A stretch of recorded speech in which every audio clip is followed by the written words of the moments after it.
Hello, in this video we are going to look at data types for variables. In the previous video we looked at variables very briefly. We just looked at the integer data type. Now we're going to have a look at the various other, variables, the various other data types there are.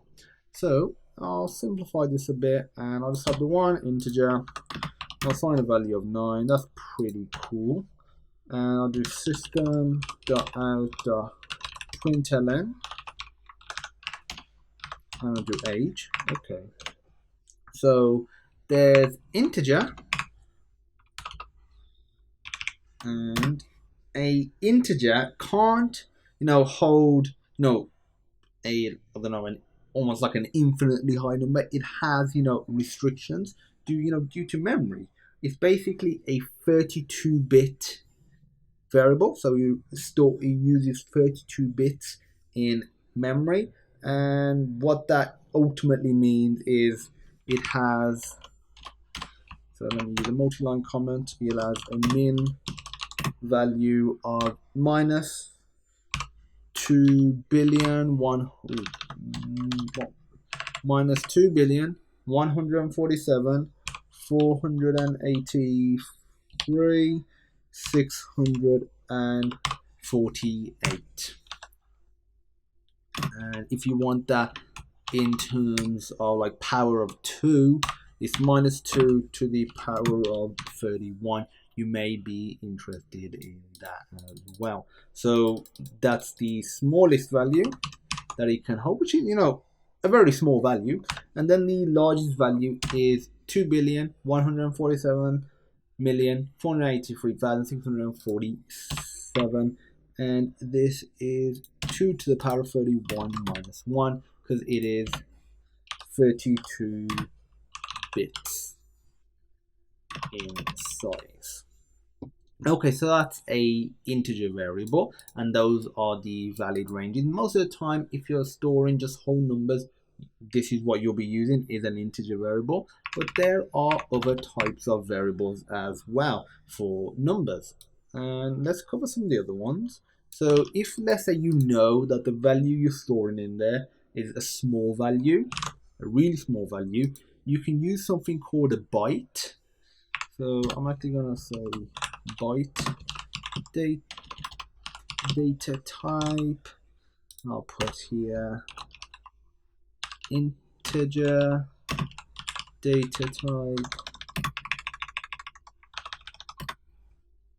and that should actually say max, and that should also say max value. So min value, max value, and integer data type, byte data type. A byte data type uses 8 bits in memory, and the smallest value it can store, if you know anything about binary, is negative 128, which is negative 2 to the power of 7. The highest value, you might be able to guess if you saw what we did last time, is the same as this without the minus take away 1. So its effective range is 256 numbers, because 128 here, 127 here, added together you get 255 plus the 0, so it's 256 different numbers. And because it's 8 bits, it's 2 to the power of 8, which if you put in a calculator, you get 256. Same with this, if you put 2 to the power of 32 in a calculator, you'll get this, plus an extra 1, because, this doesn't factor in 0, because, that's a valid number as well. So 2 to the power of 7 minus 1. So that's a byte. So if I do byte like so, and I should call this var int. I'll call this var byte. So now let's continue on. I'm just looking at it. I made a mistake. This should be a capital with a lowercase b. Var byte. I will run it, very soon. So the next variable type we are going to cover is a short So still an integer, in terms of, the numbers. It can only contain whole numbers, but can't contain a number as large as an integer or as small as a byte. So it's a short data type, and this has 16 bits in memory that it will use.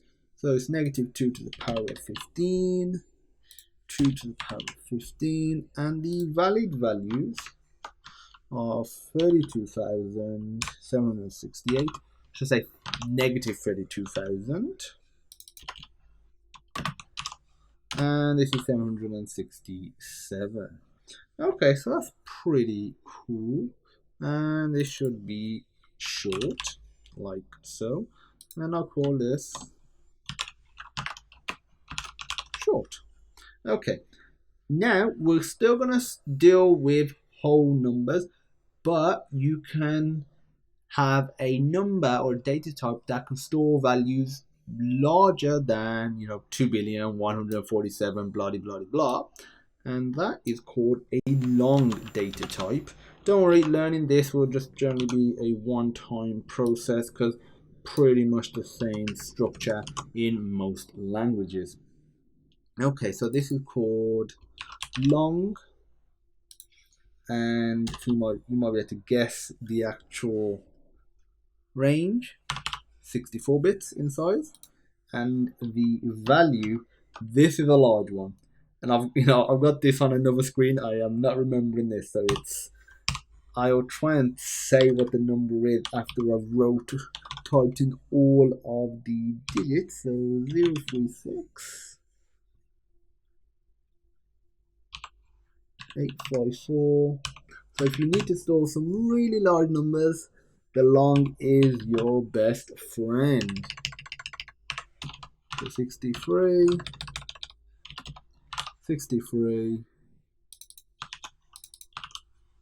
Okay, so let me just try and say this number. So it's 1,000, million, billion, trillion, quadrillion. I don't know what comes after quadrillion. Is it quintillion? That's even right. Let's just say it's very big. So long is very big, and the keyword for this is just long. So if I do var long, and we're assigning the same value, that's fine. Just so you know, this is how you create it. Assigning is the same, usage is the same, but this is the minimum value. If you try and set a value, outside of this range, it will just restrict it within that range. So that's what will happen. Most of the time, like I said, integers will suffice. So these are whole numbers. So I'm going to put whole numbers.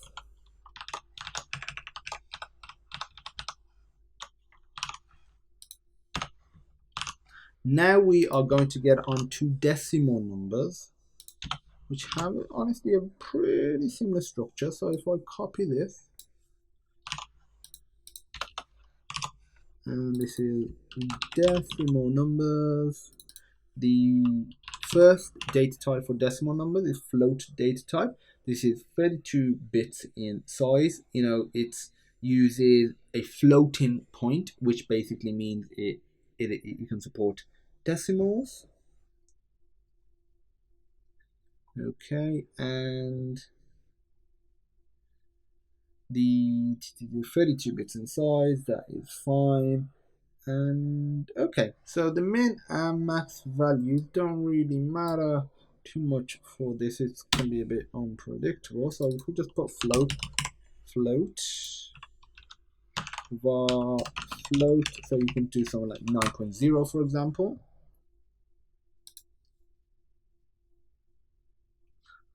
Cannot convert double to float. Sorry, we need to put an F at the end. By default, if you put a decimal, it will do it as a float, a double, which is what we're covering now. And a double data type is same as a float, but it has 64 bits. So it means it has a higher precision in terms of after the decimal point.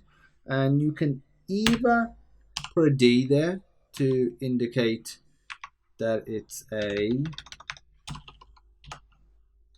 I'll call this double.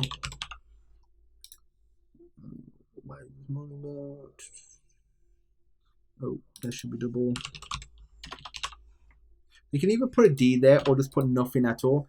Either one of them is fine. So I'll just put a D just so you know the actual postfix. And that's it for actual numbers. There's I would say 3 more data types that I would like to cover. So the first one, or the first new one, is going to be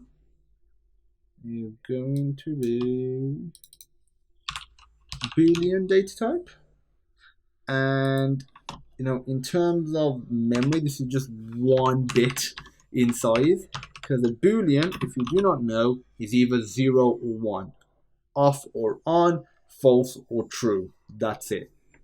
And the keyword for this is bool. So var bool, and the value that you assign to it is something along the lines of true. Not, it is true. And why is this? Sorry. It's Boolean in Java. So var bool, true or false. True is the equivalent of 1, false is the equivalent of 0. So I'll leave this as true. So this is a Boolean data type. And we're going to be covering using these different data types in separate videos within this series. This video is just purely about the different data types, the minimum and maximum values that some of them can take, the keywords to actually use that data type, and any other little extras like this, like here. So the next data type we are going to cover is a character data type. So a character data type. So I will put here true or false, 1 or 0. And this is 16 bits in size. 16 bits in size. The keyword is char, and this is literally any character that you can think of. Like A, B, C, D. Numbers are also characters. So 1, 2, 3, 4. The equal symbol or dash. Square brackets. All of them are characters. So put char, and to assign a character, you put single quotation marks and you put something in here. Space is fine because space is technically a character. And we'll put the letter A as an extra little sort of task for you. I'll say check out the ASCII table to look at the different characters that are available. And the final one, the absolute final one that we are going to cover is string.